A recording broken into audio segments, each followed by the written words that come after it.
From the White House in the office of the President of the United States, we present an address by Dwight D. Eisenhower. In the councils of government, we must guard against the acquisition of unwarranted influence, whether sought or unsought, by the military-industrial complex. We must also be alert to the equal and opposite danger that public policy could itself become the captive of a scientific, technological elite. The future is not just happening. The future is built by us, by a powerful community as you here in this room. We have the means to improve the states of the world. We're developing, through technology, an ability for consumers to measure their own carbon footprint. What does that mean? That's where are they traveling? How are they traveling? What are they eating? What are they consuming on the platform? So, individual carbon footprint tracker. If you have enough data on a person, especially biometric data, and if you have enough computing power, you can understand that person better than the person understands himself or herself. And then you can control this person, manipulate them, and make decisions for them. Can you imagine that in 10 years when we are sitting here, we have an implant in our brains, and I can immediately feel, because you all will have implants. People will literally be part of a network.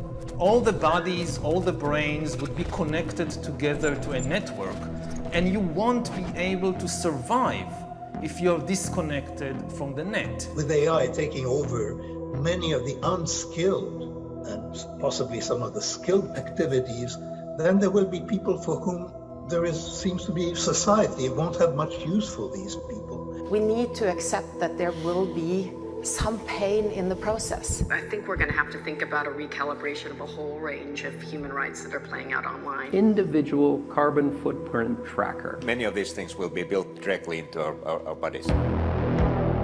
That's a hostile corporate takeover of your body and a digital surveillance censorship dictatorship. President Eisenhower tried to warn us about this years ago.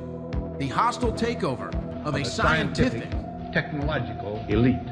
They provide much more powerful intelligence for decision making.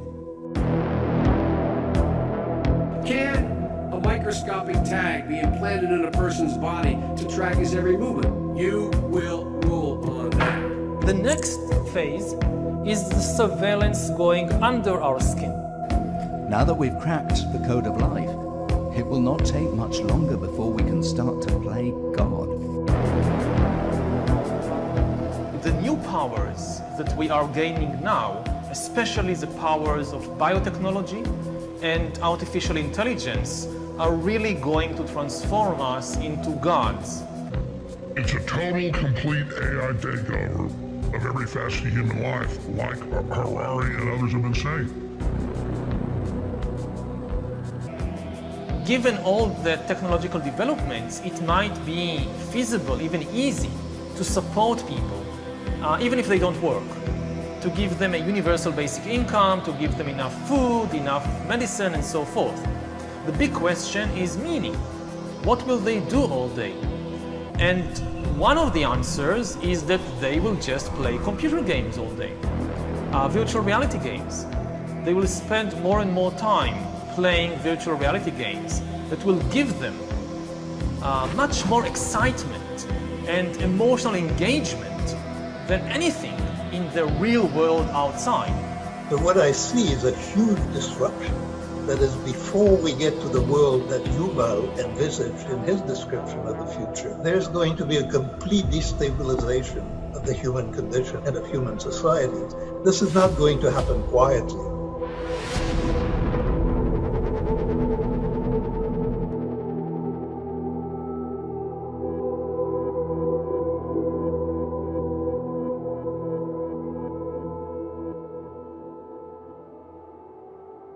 The young generation, like Prime Minister Trudeau, half of this cabinet, are actually young noble leaders of the world. Right. So that we penetrate the cabinets. The change is not just happening. The change can be shaped by us. We have to prepare for a more angry world. How to prepare? To take the necessary action to create a fairer world. I see the need for a great reset. So people assume we are just going back to the good old world which we had, and everything will be normal again. This is, let's say, fiction. It will not happen.